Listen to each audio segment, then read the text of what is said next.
morning, and thank you all for braving the cold. I am going to try to keep this short because we're all freezing. So my story kind of begins a long time ago. About 10 years old, I was a victim of childhood sexual abuse by a neighbor, and that was the first incident. The second incident happened when I was around the same age, and it was with a male school nurse. Fast forward a few years, and during a relationship that I was in that had a lot of issues, including domestic violence, sexual assault was also part of that, or what we would kind of consider like interrelationship violence, or the blurred lines of, is this consensual, is this not consensual?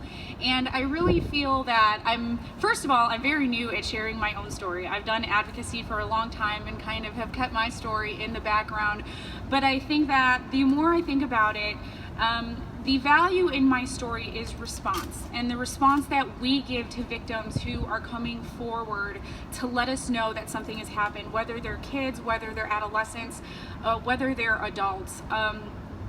I did speak up as a 10-year-old when this happened to me. I did tell adults in my life that I trusted, and I did not get the response that I needed or that I wanted. Essentially, nothing was done about it. And as a 10-year-old, that sends a very strong message to you as to what is right or wrong.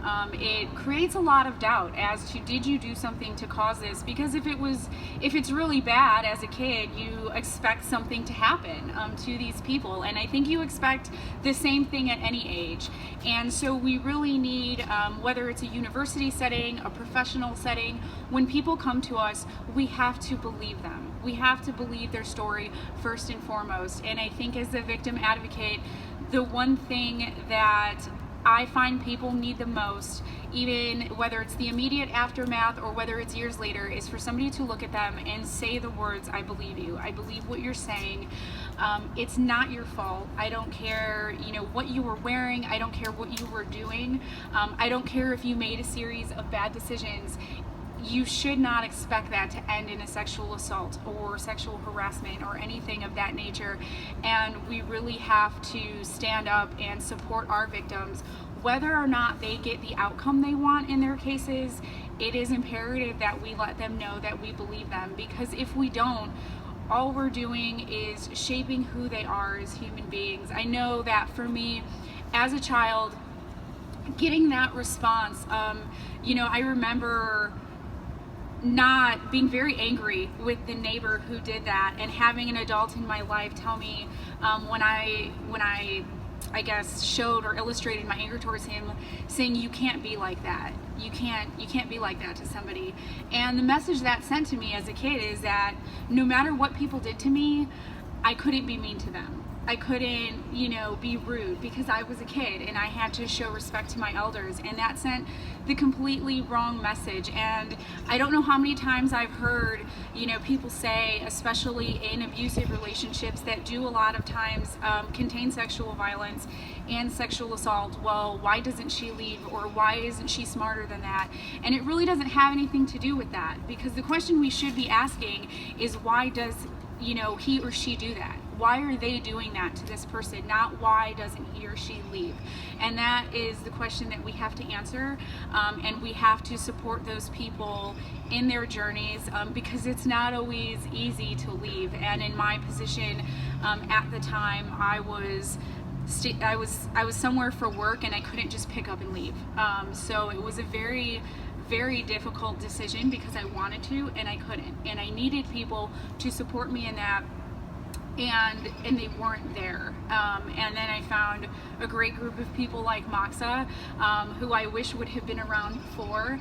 But it doesn't have to take a certified victim advocate. It can be a friend, it can be a professor, it can be anybody, but we have to create an environment where our friends and students and colleagues understand that they can come to us with that, and that no matter what, they will be believed. And when it comes to children, we have to have those uncomfortable conversations with kids. We have to let them know what's inappropriate and what isn't when it comes to adults.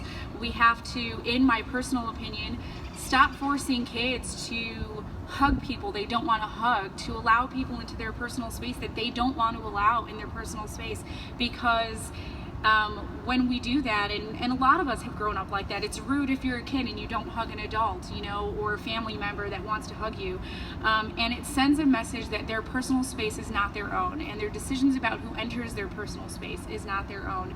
And it's something that we have to be more cognizant of, and we have to allow kids and give them really the tools and the vocabulary to tell us when something isn't right, and to believe them in that and help them in that. I was angry for a very long time, for decades. I will be 35 in July, and it just took me until the last couple of years to start coming to terms with things that happened to me and to understand it wasn't about what I was wearing, and it wasn't my fault. And again, it is, I can't stress enough, you know, it's not about intelligence. It's not about somebody who's uneducated. I tell people all the time, you know, I will be a graduate student here starting in the fall. I've finished graduate school. I'm a Fulbright scholar. It has nothing to do with intelligence at all.